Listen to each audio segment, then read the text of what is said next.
Hello, good morning, good morning, good morning sa inyong lahat mga kababayan, lalo tigit sa aking mga ka-brothers and sisters, sa guardians,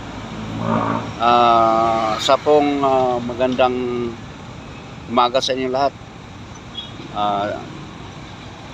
Dito po tayo ngayon sa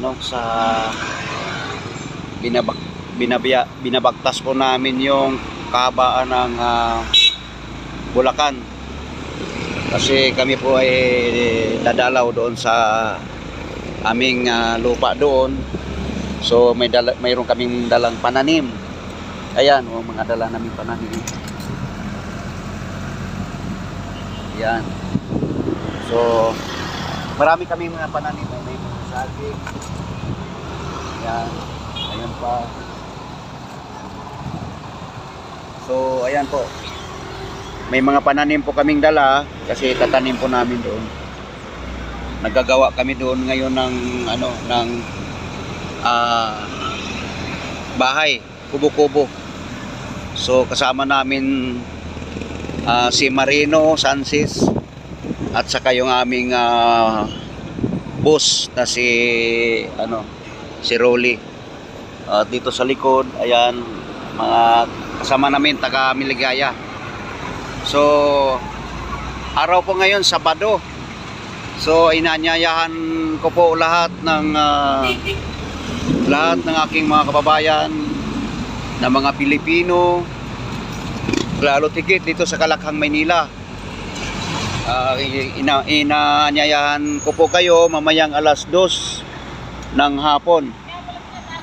Mayroon pong health knowledge seminar diyan sa Quezon Avenue. Diyan lang po yan sa may DILG, hilira lang po ng DILG, Rizalina Building sa second floor. Makita ninyo sa labas, Manaling Corporation.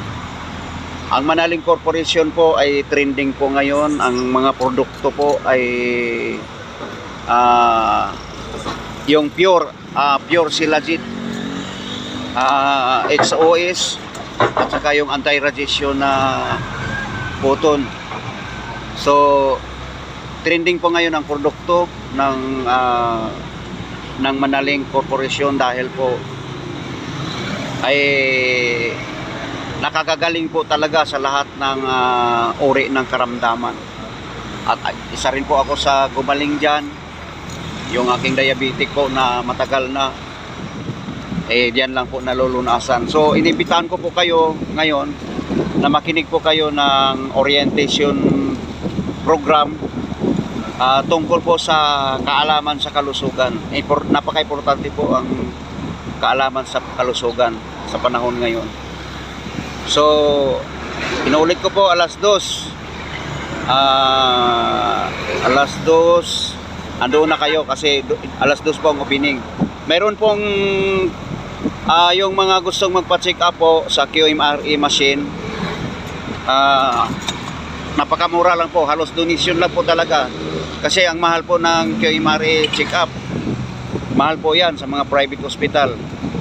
Napakamahal yan. Pero dito sa 300 pesos lang donation.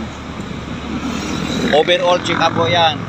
Mag-check up po yan si Dr. Ting. Yun pong at may resulta kaagad. Makukuha nyo kaagad yung resulta. From head to foot, malalaman po ninyo kung ano yung inyong mga nakatagong karamdaman. So again po, Direk Sammy Ibarra po, nag-anyaya sa inyong lahat. Okay, walang mawawala po kung umatin kayo. Mahalaga po sa panahon ngayon ang health knowledge, kaalaman sa kalusugan, at ang magbibinipit po niyan ay sarili niyo at inyong pamilya at mga mahal sa buhay. Okay?